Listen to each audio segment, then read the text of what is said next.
Hello students and welcome back to our very own channel ज्ञानी Academy। मैं हूं Naman Agarwal and today we are continuing with our chapter leadership and motivation, जिसमें आज अपन देखने वाले हैं मास्लोज नीड हायरार्की थ्योरी। तो बिना किसी देरी के शुरू करते हैं अपना काम। जय श्री राम। ओके, आगे बढ़ने से पहले एक डिस्क्लेमर। लास्ट लेक्चर में मैंने बोला था कि ये जो थ्योरीज ऑफ मोटिवेशन है, टोटल 7 थ्योरीज हमको यहाँ पे दी गई है, जिसमें से हमको पढ़ना 3 है, क्योंकि 3 ही हमारे जो सिलेबस में है। तो वो बात मैंने बोली थी ओल्ड सिलेबस यानी 2016 सिलेबस के हिसाब से, यानी जिन लोगों का भी अटेम्प्ट दिसंबर में है तो उनको सिर्फ और सिर्फ 3 ही ये थ्योरीज रीड करनी है। बट जिनका न्यू कोर्स के अंदर, न्यू सिलेबस के अंदर उनका एग्जामिनेशन जून में है अगले साल 2023 में, उनके स्टडी मटेरियल के अनुसार बाकी सारी थ्योरीज भी आपको पढ़नी है। तो जो ओल्ड सिलेबस वाले हैं, आपके कोर्स में सिर्फ और सिर्फ 3 थ्योरीज हैं, स्टार्टिंग की 3, मास्लोस, हेंसबर्ग और मैकग्रेगर वाली। बट न्यू सिलेबस में जो भी लोग हैं उनके लिए ये सारी थ्योरीज उनको पढ़नी है, ठीक है। तो ये चीज का बिल्कुल ध्यान रखना। अभी ये जो मैं वीडियो रिकॉर्ड कर रहा हूं, अभी अपन पढ़ रहे हैं मास्लोज नीड हायरार्की थ्योरी की, जो दोनों ही सिलेबस के हिसाब से बिल्कुल सही है, फिट है, दोनों को देखना है ये चीज, ठीक है। तो अब आगे बढ़ते हैं अपन। आज अपन जो देखने वाले हैं topic Maslow's need hierarchy theory. पुरानी यादें ताजा हो रही होगी कि सर क्या ये वही थ्योरी है जो अपन ने क्लास 12 में देखा है? बिल्कुल ये वही थ्योरी है। तो क्या अगर मुझे वो थ्योरी बहुत अच्छे से आती है तो मेरा काम हो गया? बिल्कुल, तुम्हारा समझो 90% काम यहाँ पे हो गया है। बट क्योंकि अब तुम एक लेवल ऊपर आ चुके हो, थोड़ा सा एक स्टेप और जाके डीप में अपने को डिस्कशन करना है, इवैल्यूएशन वगैरह करना है, क्रिटिसिज्म्स वगैरह क्या है मास्लोज नीड हायरार्की थ्योरी के, वो सारी चीजें अपने को देखनी है। बट उसके पहले ये थ्योरी क्या है ये अपने को समझना बहुत ज्यादा जरूरी है। तो समझते हैं कि क्या है। तो सबसे पहले अब्राहम एच मास्लो, जो कि भैया अमेरिकन साइकोलॉजिस्ट थे, उन्होंने ये जनरल थ्योरी ऑफ मोटिवेशन जो है डेवलप की, जिसको नीड हायरार्की थ्योरी भी बोलते हैं। इनके कुछ फीचर्स इस प्रकार के हैं। तो सबसे पहले ये थ्योरी देने वाले का नाम क्या है? अब्राहम एच मास्लो, जो कहाँ के थे? अमेरिका के थे, अमेरिकन साइकोलॉजिस्ट थे, जिन्होंने एक मोटिवेशन की थ्योरी दी है, जिसको क्या बोलते हैं? नीड हायरार्की थ्योरी, ठीक है। इसके फीचर्स कुछ इस प्रकार है। सबसे पहला feature, the urge to fulfil need is a prime factor in the motivation of people at work.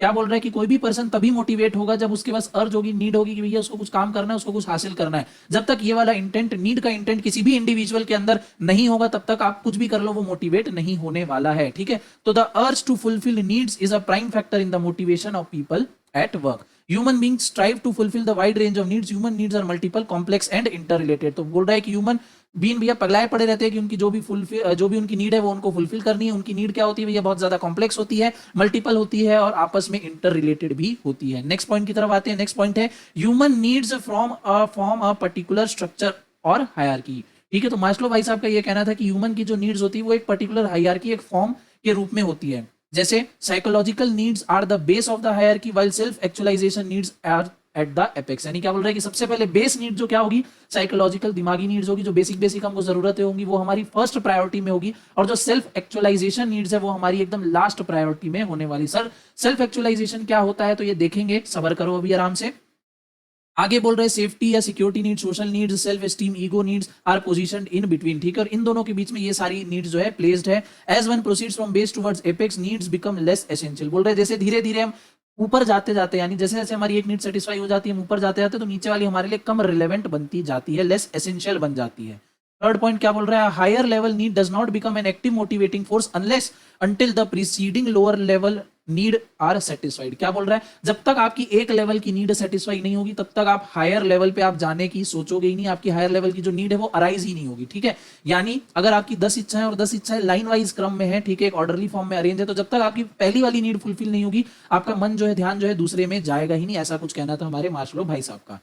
Next point है as soon as one need is satisfy another need emerges. जैसे ही पहली वाली नीड फुलफिल हो जाती है, हमारे पास दूसरी नीड जो है वो एमर्ज हो जाती है। जैसे अगर एक छोटा सा एग्जांपल ले, अगर एक व्यक्ति है तो उसकी सबसे पहली बेसिक नीड क्या होगी कि भैया खाने पीने के पास उसके पास सामान हो, घर के ऊपर छत हो, प्रॉपर कपड़े वगैरह हो उसके पास पहनने के लिए। फिर धीरे से उसकी नीड क्या होगी? जब उसके पास ये सारी चीजें आ जाएंगी, तब वो बोलेगा कि यार घर हो गया, एसी नहीं है, एसी लगवा लेते हैं, माइक्रोवेव ओवन खरीद लेते हैं। फिर ये हो जाएगा, फिर बोलेगा यार घर हो गई, अब गाड़ी चाहिए, तो टू व्हीलर या साइकिल की वो डिमांड करेगा। जब टू व्हीलर उसके पास आ जाएगी तो बोलेगा कार चाहिए। जब एक नॉर्मल डिसेंट कार आ जाएगी तो बोलेगा लग्जरी गाड़ी चाहिए। तो जब तक एक नीड फुलफिल नहीं होती, दूसरी नीड नहीं आती है। और जब पहली नीड फुलफिल हो जाती है तो उसका कोई मतलब नहीं रहता, इंसान आगे वाली नीड को देखता है, ठीक है। ये यहाँ पे कहने का मतलब है as soon as one need is satisfy another need emerges. All needs are not felt at the same time. एक ही टाइम पे बहुत सारी नीड यहाँ पे इंसान को नहीं लगती। जैसे वांट्स तो बहुत सारी हो सकती है, किसी की इच्छा होगी वर्ल्ड टूर करने की, ठीक है, किसी की इच्छा होगी कि मैं एकदम बहुत सरकारी नौकरी पा जाऊं, बहुत पद पे पहुंच जाऊं, कोई सोचेगा कि मेरे को स्टार्टअप को अपने टॉप बनाना है। बट क्या ये सारी नीड्स एक साथ आएंगी? एक टाइम पे नहीं आएगी। इसका एक प्रॉपर सीक्वेंस होगा। जैसे अभी आपकी नीड क्या है? सबसे पहले आपकी नीड होगी कि भैया मेरे को फाउंडेशन जो है अपना क्लियर करना है। डायरेक्टली आप इंटरमीडिएट का या फाइनल का सोच रहे हो क्या? नहीं, वो भी क्लियर करना है, बट फर्स्ट प्रायोरिटी लिस्ट क्या है आपकी? फाउंडेशन। उसके बाद जब आप सीएमए बन जाओगे तब आप क्या करोगे, कंपनी में जॉब करोगे। फिर आप सोचोगे कि कंपनी में जॉब कर रहा हूँ, हायर पोजीशन पे जाऊँ, हायर पोजीशन पे जाऊँ, ये चीज आपका ड्रीम होगा। बट क्या वो ड्रीम आपका अभी आपको बॉदर कर रहा है कि नहीं यार बहुत बड़ी कंपनी मेरे को आज ही काम करना है, आज ही जाना है? नहीं, आपकी पहली अभी प्रायोरिटी है कि आपको फाउंडेशन निकालना है। धीरे धीरे आप स्टेप बाय स्टेप जो है वो आगे बढ़ते जाओगे। सारी नीड आपको एक समय पे नहीं अराइज होने वाली है। This process and need satisfaction continues from birth to death. और भैया जीवन से लेकर मौत तक सारी हम इच्छाओं में ही डूबे रहते हैं और ये नीड सेटिस्फैक्शन का सिलसिला जो है वो चलते रहता है। आगे next point, a satisfied need is not a motivator. यानी एक बार कोई नीड फुलफिल हो गई तब उस नीड को हम अगर उस मोटिवेशन को हम डबल कर दे तो भी उससे कोई फायदा नहीं होने वाला। एक बार जो नीड पूरी हो गई वो अब आपको कभी भी मोटिवेट नहीं कर पाएगी। अब आप जो आपकी नेक्स्ट नीड है वो आपका मोटिवेशन का काम करेगी। आगे, when need level are interdependent and various needs level are interdependent and overlapping, each high level need emerges before the lower level need is completely satisfied। क्या बोल रहा है कि जो नीड्स होती हैं वो कई बार ओवरलैपिंग हो जाती है, ओवरलैप करती है। यानी हो सकता है कि आपकी जो एक पहली नीड हो, जो प्रायोरिटी में आपके पास पहले पड़ी हो, वो अभी तक पूरी तरीके से फुलफिल भी नहीं हो, 90-80% तक पहुंची और तुरंत ही आपके पास क्या हो जाएगी, दूसरी नीड यहाँ पे आ जाएगी। तो ऐसा भी हो सकता है, ये भी मार्शलो बाबा ने यहाँ पे बोला है। ये फीचर्स है उनके नीड हायरार्की थ्योरी के। अब क्या है, psychological. Okay, types of needs, किस किस टाइप की नीड आती है हमको according to need hierarchy theory. तो सबसे पहले जो है साइकोलॉजिकल नीड्स। साइकोलॉजिकल नीड्स को सर्वाइवल नीड्स भी बोलते हैं या बेसिक नीड्स भी बोलते हैं। बेसिक नीड्स यानी जो ह्यूमन बीइंग को डेली लाइफ में चाहिए एक नॉर्मल जीवन के लिए, जो कि है food, shelter, sleep etcetera, tension free life, ये सारी चीजें यहाँ पे आ जाएगी। Psychological needs must be satisfied repeatedly but they are essentially finite. ठीक है, साइकोलॉजिकल नीड्स को रिपीटेडली हमको फुलफिल करना होता है क्योंकि अनंत काल तक चलते रहेंगे। ऐसा नहीं हो सकता कि हम 5-6 दिन खाना नहीं खाए और हमको चल जाए, 4-5 दिन हम घर में नहीं है, बाहर रोड में सो रहे हैं, ऐसा नहीं हो सकता। ये नीड को रेगुलर बेसिस पे फुलफिल करना होता है। For example, individual requires a limited amount of food but he requires it every day. बोल रहा है कि इंडिविजुअल को लिमिटेड अमाउंट ऑफ फूड ही चाहिए बट फूड तो चाहिए और वो भी डेली चाहिए। तो भली इसका जो स्कोप है बहुत ज्यादा बड़ा नहीं है, हमको एक ही समय पे ऐसे 10 किलो खाना नहीं चाहिए बट हमको खाना डेली बेसिस में थोड़ा थोड़ा चाहिए। आई होप आप समझ पा रहे होंगे। बढ़ते हैं दूसरा नेक्स्ट सेफ्टी नीड्स की तरफ। सेफ्टी नीड्स क्या है? Safety needs are protection from physical danger and economic activity, economic security. ठीक है, फिजिकल डेंजर, ठीक है, आपके ऊपर कोई आके अटैक नहीं कर दिया, आपको सेंस ऑफ सिक्योरिटी होनी चाहिए और साथ ही साथ इकोनॉमिक सिक्योरिटी भी आपके मन में होनी चाहिए। यानी अगर आप किसी जॉब में है, आप कहीं काम कर रहे हैं, एम्प्लॉयमेंट में है, तो आपको अंदर से अब ये डर आता रहेगा कि यार कल को बॉस निकाल ना दे, मेरी नौकरी परमानेंट रहे, टेम्पररी मत हो जाए। ठीक है, तो हमेशा जो इकोनॉमिक सिक्योरिटी है वो आपको कहीं ना कहीं सताते रहेगी। तो इसी को बोलते हैं safety needs. Safety needs are thus concerned with protection from danger and threat. These needs are finite but they may serve as motivator in case of arbitrary and random management action। अगर आपका जो भी management है company में कुछ भी उल्टा सीधा एक्शन ले रहा है तब आपको बहुत ज्यादा डर लगेगा, बहुत ज्यादा इनसिक्योरिटी फील होगी कि मेरा कंपनी में फ्यूचर परफेक्ट है, पॉजिटिव है या नहीं है, कि कहीं मेरे को निकाल तो नहीं देंगे। ऐसी सारी नीड आपको अराइज होनी चालू हो जाएगी। Organisation can influence these needs through pension scheme, insurance plan, fear of dismissal etcetera. Organisation इस डर को कैसे दूर कर सकता है? तो आप पेंशन स्कीम, ठीक है, जब आप रिटायर हो जाए तब आपका घर कैसे चलेगा, तो उसके लिए ऑर्गेनाइजेशन आपको पेंशन प्रोवाइड कर सकती है, इंसेंटिव बोनस दे सकती है टाइम टू टाइम, और इंश्योरेंस प्लान वगैरह हो गई, या हम आपको कभी भी निकालेंगे इस तरीके का आश्वासन या परमानेंट नौकरी का पोस्ट आपको दे सकती है। थर्ड नीड जो आती है हमारे पास, that is social needs. Once एक आदमी सेटिस्फाई हो जाता है कि मेरी बेसिक नीड भी पूरी हो गई है और ये लॉन्ग टाइम तक भी कंटिन्यू रहने वाली है, तो मैं फाइनेंशियली इकोनॉमिकली स्टेबल हूँ, उसके बाद जो उसकी नीड जनरेट होती है उसको अपन बोलते हैं सोशल नीड। सोशल नीड मतलब that refers to the need for belonging, need for acceptance and need for love and affection. Such needs are infinite as they are considered secondary needs because they are not essential for human life, they represent needs of mind and spirit rather than physical body. तो क्या है? Social needs, love, affection, friendship वगैरह, ये सब needs फिर हमारी arise होती है, जिसको क्या बोलते हैं? Social need. अब ये ह्यूमन के जीने के लिए तो बहुत ज्यादा जरूरी नहीं है। अगर एक पर्सन है जिसका कोई भी फ्रेंड नहीं है तो क्या वो अगले ही दिन मर जाएगा? क्या नहीं, ऐसा तो नहीं होने वाला है। तो बिना फ्रेंड्स के भी, बिना किसी पार्टनर के भी हम जो है वो जिंदा रह सकते हैं, बट एक पॉइंट ऑफ टाइम में वो चीजें जरूरी हो जाती है। तो यही जो इस टाइप की नीड्स है जिसके बिना हम सर्वाइव कर सकते हैं, रह सकते हैं, बट कहीं ना कहीं कुछ एस्पेक्ट्स में वो नेसेसरी है, उन नीड्स को क्या बोला गया है? सोशल नीड्स बोला गया है। Organisation can influence these needs through supervision, communication system और वर्क ग्रुप एक्सेट्रा। ऑर्गेनाइजेशन इन नीड्स को कैसे फुलफिल कर सकता है? तो मैनेजर और जो उनके सुपीरियर सबऑर्डिनेट जो है वो रिलेशन प्रॉपर्ली मेंटेन करके रख सकते हैं कम्युनिकेशन के थ्रू, ठीक है। वर्क ग्रुप बना दिया कि भैया कुछ फ्रेंड्स वगैरह हो गए तो काम भी हो रहा है और वो एम्प्लॉय मेंटली भी खुश है, अगर कुछ प्रॉब्लम आ रही है तो अपने फ्रेंड्स लोगों के साथ शेयर कर रहा है, तो उसका जो स्ट्रेस है वो भी धीरे धीरे रिलीव हो जा रहा है। तो इस टाइप का काम भी जो है ऑर्गेनाइजेशन कर सकती है। नेक्स्ट है एस्टीम नीड्स, ईगो वाली, ठीक है। अब हमारी मम्मी को चाहिए फुल इज्जत, ठीक है। अब आपको क्या चाहिए? Esteem needs are two types, पहला सेल्फ एस्टीम और एस्टीम ऑफ अदर्स। तो सेल्फ एस्टीम मतलब these needs include self respect, self confidence, competence, achievement, knowledge and independence. और esteem of other includes reputation, status and recognition. These needs are infinite and uneasy them results in feeling of inferiority, weakness and helplessness. Esteem needs, ego, self satisfaction वाली needs, ये भी बोल रहा है कि दो type की होती है। एक सबसे पहला कि आप जो है वो अपने अंदर में आप संतुष्ट होने चाहिए, दूसरा कि आप क्या सोचते हैं कि दूसरों की नजर में आपकी क्या वैल्यू है। तो सेल्फ एस्टीम नीड्स दो टाइप, पहला एस्टीम नीड्स दो टाइप। पहला है सेल्फ एस्टीम कि आप अपने आप से अपने अंदर से खुश है, आपको लग रहा है कि हाँ मुझे जो इज्जत जो रिस्पेक्ट मिलनी चाहिए, जो ट्रेनिंग नॉलेज मुझे मिलनी चाहिए मिल रहा है। फिर उसके बाद जब ये भी हो जाता है तो आता है कि यार बाकी लोगों के नजर में मेरी क्या इज्जत है, बाकी लोगों के जीवन में लाइफ में मेरी क्या वैल्यू है, मेरी क्या इंपॉर्टेंस है। तो दो टाइप की यहाँ पे नीड्स होती है। दूसरी टाइप की नीड को अपन बोलते हैं esteem of other, that includes reputation, status and recognition. जो दूसरों के लिए दिखावे के लिए जो चीज होती है ना, वो चीज यहाँ पे बोल रहा है। आते हैं फिफ्थ पॉइंट पे, that is self actualisation needs. अब एकदम टॉप पे पहुंच चुके हैं, उसके ऊपर और कोई भी नीड यहाँ पे नहीं बचेगी। ये क्या होता है? It is the desire of becoming what one is capable of becoming. It is an infinite and growth need. ये क्या नीड है? ये फाइनल टॉप लेवल की नीड है, यानी जो हम बेसिकली जो हमारा सपना होता है, जो हम चाहते हैं कि हम बड़े होके बने, एकदम टॉप लेवल पे पहुंच जाएं, ठीक है, हमारे नीचे 50 लोग काम करें। तो ये वाली जो नीड होती है, इसको बोला गया है सेल्फ एक्चुअलाइजेशन नीड। यानी जो हम चाह रहे थे, जो हम सोच रहे थे, या हम समझते हैं कि हम इस चीज के लिए केपेबल है, वो हम एक्चुअली पा लेते हैं। इसको क्या बोलते हैं? Self actualisation need. It is psychological in nature and very few persons satisfied. The condition of modern industrial life provides limited opportunity for the satisfaction of self actualisation need. बोल रहे हैं आजकल के मॉडर्न टाइम में, modern organisation में आजकल जो opportunities है उसमें बहुत कम लोगों की ये वाली नीड पूरी हो पाती है, क्योंकि आपको पता है मार्केट में कंपटीशन बहुत ज्यादा है। उस कारण हर कोई टॉप लेवल तक नहीं पहुंच पाता, सिर्फ गिने चुने सिलेक्टेड लोग ही टॉप लेवल तक पहुंच पाते हैं। तो सिंपल यहाँ पे यही चीज एक्सप्लेन कर रहा है। ये आपके पास यहाँ पे डायग्राम है, काफी अच्छा, बहुत बड़ा डायग्राम। सबसे पहले नीचे बेस में देखो साइकोलॉजिकल नीड्स है, बेसिक जॉब सर्वाइवल वाली नीड। फिर सेफ्टी सिक्योरिटी, यानी लॉन्ग टाइम तक क्या आप अपनी बेसिक नीड्स को सस्टेन कर सकते हैं या नहीं। फिर sense of belongingness, social needs. उसके बाद एस्टीम नीड्स यहाँ पे आ जाएंगी कि भी आपको इज्जत रेपुटेशन मिल रही है कि नहीं, और फिर जो आप चाहते हैं क्या आप वो बन गए हैं, बन पा रहे हैं या नहीं, सेल्फ एक्चुअलाइजेशन नीड्स। ठीक है, इसके बाद है अपना इवेल्युएशन, यानी थोड़ा सा एक स्टेप जाके और अपन डिस्कस करेंगे कि क्या सारी चीजें अपन ने यहाँ पे देखी है। तो सबसे पहले कि नीड हायरार्की थ्योरी क्या है? ये एक रिप्रेजेंट करता है टिपिकल पैटर्न कि किस तरीके से ह्यूमन बीइंग का माइंड काम करता है, किस तरीके से उसकी धीरे धीरे जो नीड्स है वो अराइज होती है।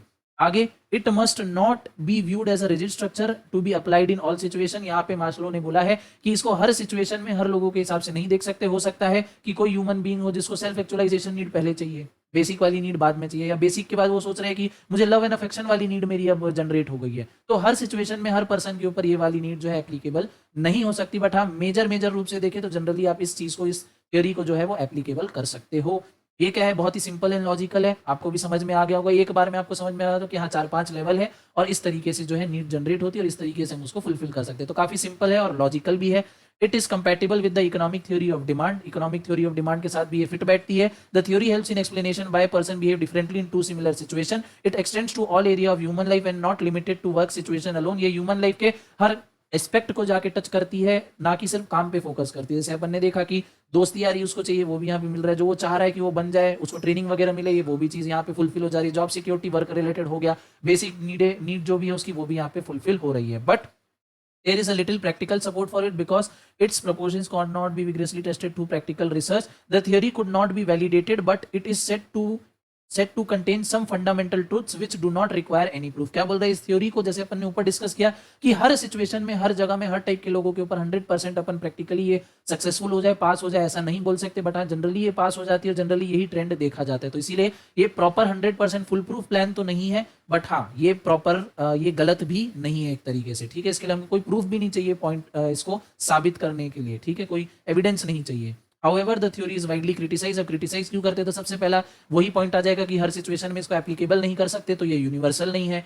नेक्स्ट क्या है? Needs are not only determinant of behaviour. बोल रहे हैं कि नीड ही सिर्फ ओनली डिटर्मिनेंट नहीं है बिहेवियर का। एक आदमी किस तरीके से रिएक्ट करेगा सिर्फ नीड के बेसिस पे नहीं करेगा। There are other motivator factors like perception, expectation, experience etcetera. ठीक है, तो बाकी चीजें भी होती हैं जिनको इसने इग्नोर किया है। दूसरा क्या है? Need recognition and fulfilment does not always follow a specific sequence और हायरार्की एज सजेस्टेड। तो यहाँ पे बोल रहा है जिस सीक्वेंस में ये थियरी सजेस्ट करती है, जरूरी नहीं है कि हर बार वो वैसे ही रिएक्ट करे। क्या सीक्वेंस है? अगेन आपके सामने स्क्रीन के ऊपर, पहले साइकोलॉजिकल नीड, उसके बाद सेफ्टी नीड। तो यहाँ पे बोल रहे हैं कि जरूरी नहीं है कि ये इसी सीक्वेंस में फॉलो अप हो सकता है किसी को साइकोलॉजिकल नीड्स के बाद सोशल नीड चाहिए एंड फिर उसके बाद सेफ्टी चाहिए। ठीक है, तो ऐसा भी हो सकता है। तो बोल रहा है कि यहाँ पे एक सीक्वेंस फॉलो नहीं करेगा। It does not have universal validity, already अपन ने डिस्कस कर लिया।